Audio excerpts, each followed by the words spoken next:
Alô, seja bem-vindo a mais uma aula de História. Seja bem-vindo você, aluno da EJA. Seja bem-vindo você, família, ao TV Araxá Educa. Meu nome é Carlos Dias, sou professor de História. E a aula de hoje é feita especialmente para você, aluno da EJA. Aluno da EJA do nível 1. E é uma aula muito esperada, tenho certeza que vocês gostam dessa aula. Eu particularmente gosto muito, tá? Que é justamente a aula de revisão. Por que eu gosto da aula de revisão? Porque a revisão se dá uma geral, toda a matéria, e você vem com ela em forma de pergunta e resposta. E essa questão de pergunta e resposta, de ver se acerta, é muito interessante, muito bom. E o nosso tema, como eu falei, sobre grandes navegações.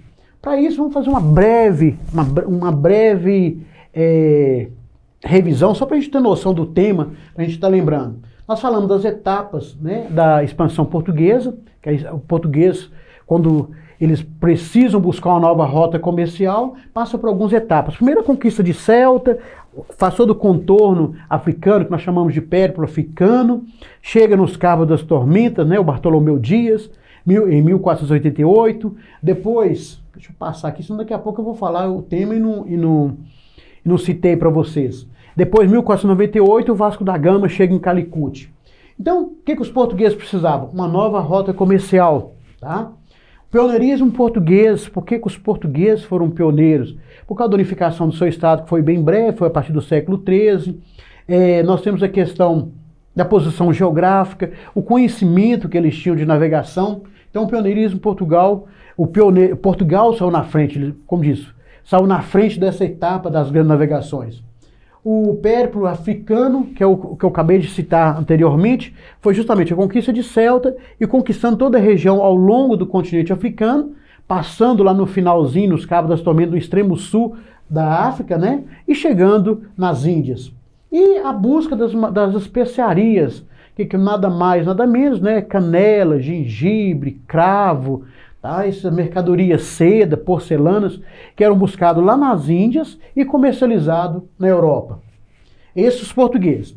Agora a questão dos espanhóis. Os espanhóis foi o segundo aí nessas grandes navegações aí.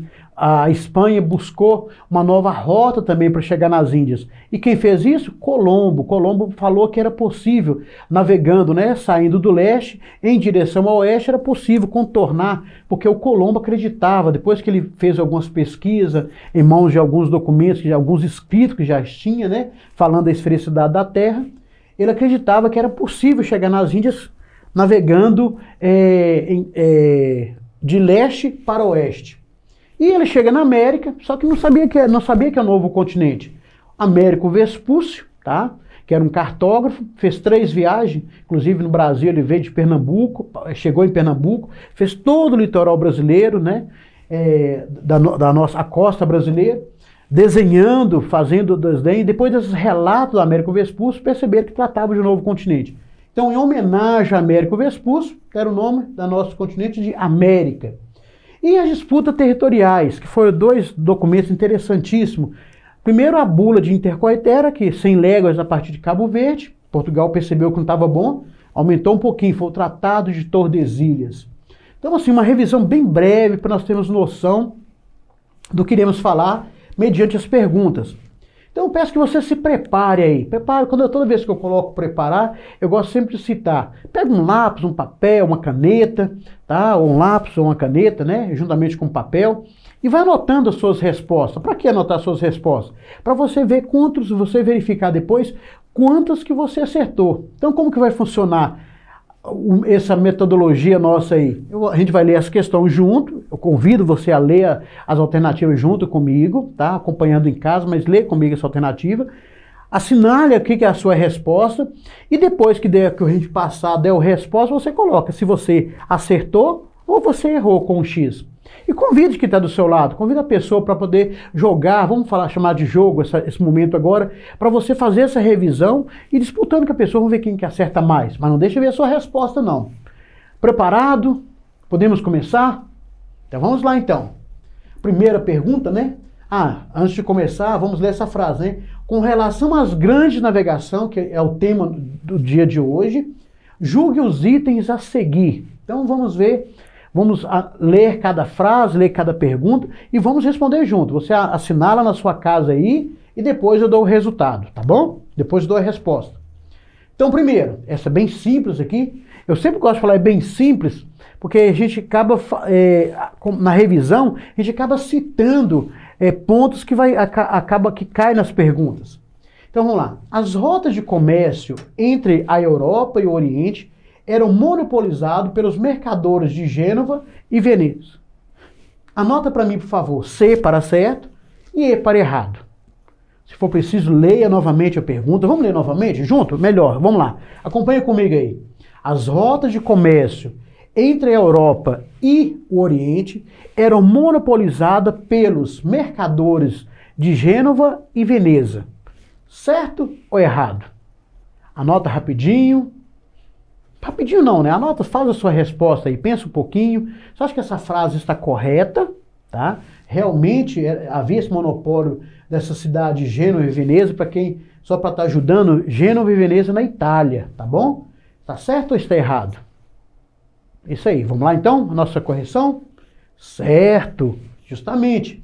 Havia um monopólio, as mercadorias que vinham tanto por terra ou pelo mar, pelo mar Mediterrâneo, entrava na Europa através de Gênova e Veneza, tá bom? Então passava por essas cidades, então os mercadores, eles tinham esse monopólio. Certinho? Foi fácil, né? Vamos para a segunda agora, uma segunda de 4 alternativas. Muito boa também essa pergunta aqui, ó. Mas vamos ver lá. O primeiro passo da expansão ultramarina portuguesa foi a conquista de... Então, qual foi o primeiro passo da conquista ultramarina portuguesa? Lembrando que essa conquista ultramarina portuguesa foi justamente o périplo africano. Qual foi o primeiro passo que ele conquistou? Então vamos lá. Moçambique, Senegal, Guiné ou Celta? Pensa aí, qual foi o primeiro local que os portugueses conquistaram, que deu o primeiro passo, o primeiro chute, vamos dizer assim, para começar as grandes navegações, descobrir uma nova rota comercial? Notou? Você pode colocar 1, 2, 3 ou 4. Então escreve a palavrinha curtinha, só Moçambique que é maior, mas o restante das palavras são curtinhas. Escreve a palavra, tá bom? Vamos lá então? Vamos para a nossa resposta? Exatamente, você que marcou Celta, isso foi em 1415, tá? Eles, inclusive, expulsaram os muçulmanos dessa região, lembrando, tá, a questão das cruzadas, quando expulsaram os muçulmanos de Jerusalém, a disputa em Jerusalém, a questão da expulsão dos muçulmanos da Península Ibérica, tá bom? Justamente a cidade de Celta, isso em 1415. Agora, uma de certo ou errado, bem simples, olha. A unificação precoce do Estado português, a centralização do poder e a posição geográfica estratégica contribuíram para o pioneirismo português nas grandes navegações. Então, certo ou errado? Vamos ler novamente? Leia comigo, acompanha, por favor. A unificação precoce do Estado português, a centralização do poder e posição geográfica estratégica contribuíram para o pioneirismo português nas grandes navegações. Você acha que todo esse contexto aqui, tudo aqui está correto, certo? Ou está errado? Anota a letrinha C, né, para certo, e a letrinha E para errado. Vamos lá? Anotou? Estiver disputando com alguém aí, estiver anotando com alguém, não deixe ver a sua resposta não. E depois você olha se a pessoa não mudou também. Fica bem agradável essa aula de revisão. Então, nossa resposta? Certo. Esses pontos aqui, olha, a centralização do poder, né? A centralização do poder, a questão da centralização do poder na mão do rei, a posição geográfica, né, estratégica, porque estava na Península Ibérica, tá? Contribuíram para o pioneirismo português. Então, lembra que essas grandes navegações foram disputadas pelos espanhóis e pelos portugueses, mas quem foi o pioneiro, quem foi o primeiro, foi justamente Portugal. Tá bom? Espero que você tenha acertado. Vamos lá, mais uma de certo ou errado, bem fácil também. Agora, essa tem mais dados, né? Tem o nome do Vasco da Gama, tem algumas datas. Vamos ver se está certo ou errado. Leia comigo, por favor. Vasco da Gama foi o primeiro navegador a chegar à Índia em 1498, trazendo um grande carregamento de especiaria como seda e porcelana para ser comercializado na Europa. Então, olha, Vasco da Gama foi o primeiro navegador a chegar à Índia em 1498, trazendo um grande carregamento de especiaria como seda e porcelana para ser comercializado na Europa. Lembrando que esse contexto aqui de chegada às Índias, depois que eles pararam de passar pelo mar Mediterrâneo, tá bom? É sem passar pelo mar Mediterrâneo, porque antes de 1498, a Europa já comercializava com as Índias, então não foi o primeiro a chegar nas Índias, mas nós temos que lembrar que no contexto das grandes navegações. Então presta atenção nessa pergunta, tá? Está certo ou está errado? Anota, por favor. Anota, não deixa eu ver sua resposta, não. Conta quantos que você já acertou aí. Já acertou, bastamos 3 perguntas, essa é a 4ª, né? Acertou pelo menos 3, 2, 1. Vamos lá então para a nossa resposta? Certo, tá? Depois uma nova rota comercial, depois que eles conseguiram contornar o continente africano, o prédio africano, ele foi o primeiro a chegar nas Índias. E ele ficou 3 meses em Calicut, nós falamos isso na nossa aula, ficou 3 meses em Calicut fazendo compras, né? Comprou o material que precisava, voltou para Portugal, vendeu, foi comercializada o que levou para Portugal e deu para pagar a despesa e ainda teve lucro, tá bom? Então nós temos aqui a explicação aqui, ó.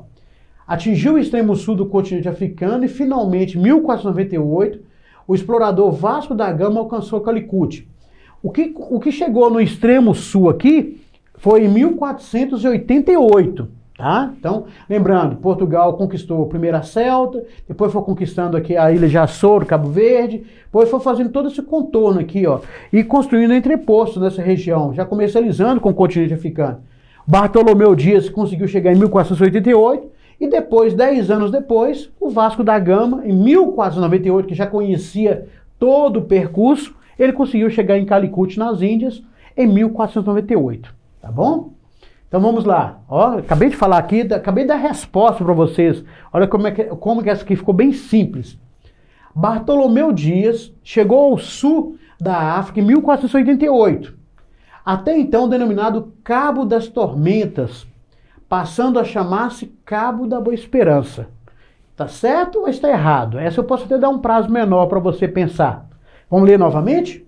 Bartolomeu Dias chegou ao sul da África em 1488, até então denominado Cabo das Tormentas. Depois da chegada dele, passou o quê? Passando a chamar Cabo da Boa Esperança. Olha a dica aí, certo ou errado? Anotou?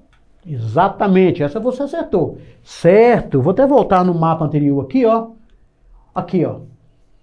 Aqui, esse extremo sul do continente africano chamava Cabo das Tormentas. Depois que Bartolomeu Dias conseguiu passar por ele, passou a receber o nome de Cabo da Boa Esperança, tá bom? É a expressão que está aqui, então tá correto. Próximo. Tinha até um mapa aqui, podia ter passado para frente, né? Então, Cabo das Tormentas, depois Cabo da Boa Esperança. Certinho? Espero que você esteja acertando aí bastante. Vamos lá. Essa aqui é de outra, essa aqui tem mais de uma alternativa, tá aqui as alternativas, mas vamos ver a pergunta. Vamos ler com atenção. Leia comigo, por favor. No século XV, as potências europeias viram-se forçadas a buscar rotas marítimas para o Oriente, pois, então, ó, no século XV, as potências europeias viram-se forçadas a buscar rotas marítimas para o Oriente, pois. Então, nós temos 1, 2, 3, apenas 3 alternativas. Então, vamos entender por que eles precisavam buscar uma nova rota. Primeiro, os turcos otomanos passaram a controlar as terras a leste do Mediterrâneo. Primeira opção. Segundo, o Tratado de Tordesilhas impedia a navegação portuguesa ao sul de Cabo Verde.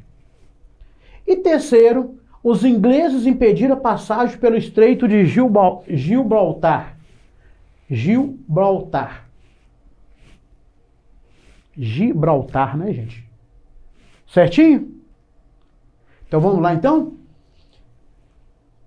Primeira opção, segunda ou terceira opção? Eu fiquei engasgado no Gibraltar aqui, mas passou. Vamos lá. Certinho? Exatamente. Os turcos otomanos, não falou nada de... O Tratado de Tordesilhas vai ser um pouquinho para frente, tá? Os ingleses não estavam impedindo nada, é justamente os turcos otomanos, eles passaram a controlar as terras a leste do mar Mediterrâneo. Então, justamente a região que entrava as mercadorias do mar Mediterrâneo, os turcos otomanos passaram a controlar. Então não foi possível. Por isso que eles precisavam buscar uma nova rota comercial, para chegar nas Índias, melhor dizendo. Mais uma de 3 opções agora. O fato que marcou o início da expansão marítima portuguesa foi... Então, o que marcou? Foi o marco inicial da expansão marítima portuguesa. Primeiro, contorno do Cabo da Boa Esperança, em 1488. A conquista de Ceuta, em 1415. A chegada em Calicut, na Índia, em 1498. O que foi um marco inicial? O primeiro passo, né? O fato que marcou o início da expansão, foi o início da expansão. Essa tá fácil. Respondeu aí? Acabei de dar a dica, né? Vamos marcar então? Exatamente, olha, conquista de Ceuta em 1415. Todas as alternativas aqui estão corretas. Por exemplo, eles chegaram em Calicut em 1498, verdade. Contornou o Cabo das Tormentas em 1488 com Bartolomeu Dias, aqui foi o Vasco da Gama, está correto. Mas o primeiro passo que foi dado foi justamente a conquista de Ceuta. Quando fala conquista de Ceuta, pessoal, é bom lembrar, Ceuta era uma região, né, lá em Marrocos, que estava dominado pelos muçulmanos. Então eles conquistaram, eles expulsaram os muçulmanos. E foi importante a conquista de Ceuta, porque era um local de entrada de mercadorias que saía do Sudão. Então o ouro saía do Sudão e passava por Ceuta para embarcar para a Europa, tá? Então esse Portugal foi muito bom, um domínio português. Certinho, então? Continuando, essa aqui também está fácil, de certo ou errado. No dia 7 de julho de 1494, foi estabelecido o Tratado de Tordesilhas. Os espanhóis e portugueses seriam separados por um meridiano estabelecido a 370 léguas a oeste das ilhas de Cabo Verde. Certo ou errado?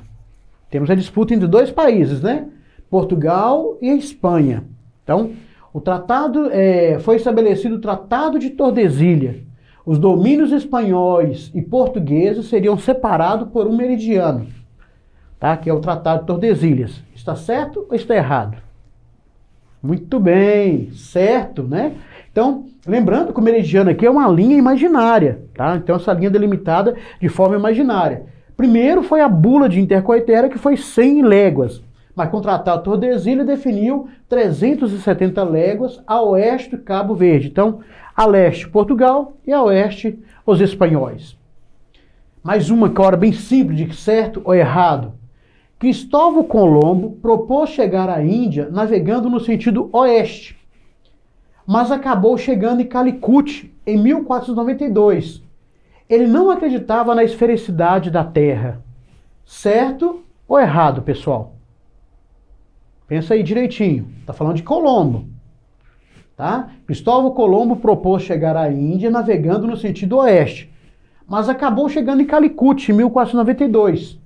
Ele não acreditava na esfericidade da Terra. Certo ou errado? Anotou? Então vamos lá então? Exatamente. Percebi que você tinha visto que essa pergunta estava meio confusa, né? Olha para você ver. Colombo chegou aonde? Na América, tá? A proposta aqui está correta, navegando no sentido oeste está correta. Mas olha aqui que detalhe, ó, ele não acreditava que a Terra é redonda. Como que ele vai navegar ao oeste se não acredita que a Terra é redonda? Então ele ia cair no abismo, né? Acreditar que a Terra era plana. Então no caso aqui ele não acreditava, ele não chegou em Calicut, ele chegou aqui na América, tá bom? Mais uma agora, essa é meia longa, mas dá pra gente, bem simples, olha. Muitos europeus acreditavam que, em direção ao sul, o mar seria habitado por monstros e estaria sempre em chamas. Se arriscasse cruzar o Oceano Atlântico, a época conhecida como Mar Tenebroso, iriam se deparar com o fim do mundo. Mesmo assim, os portugueses se lançaram às grandes navegações no final do século XV. Então, certo ou errado? Nem vou repetir, está bem longa mesmo, mas dá para você perceber. Aí, muito bem, isso é correto. Eles não acreditavam que a Terra é redonda, acreditavam que era o quê? Um abismo, que era um buraco lá no final, tá? Mas lembra que os portugueses saem nessa empreitada, é o pioneiro, e depois os espanhóis. A você que chegou até esse momento nessas perguntas, parabéns, conta aí quantas que você acertou. Eu gosto de ser mais, toca aqui, que bom que você fez todas as perguntas com a gente. Espero que você tenha ganhado, né? Mesmo que se você disputou com alguém, se você não disputou com alguém, espero que você tenha acertado muitas questões. Bons estudos, continue firme, muito bom ter você aqui na TV Araxá Educa. Até a próxima aula.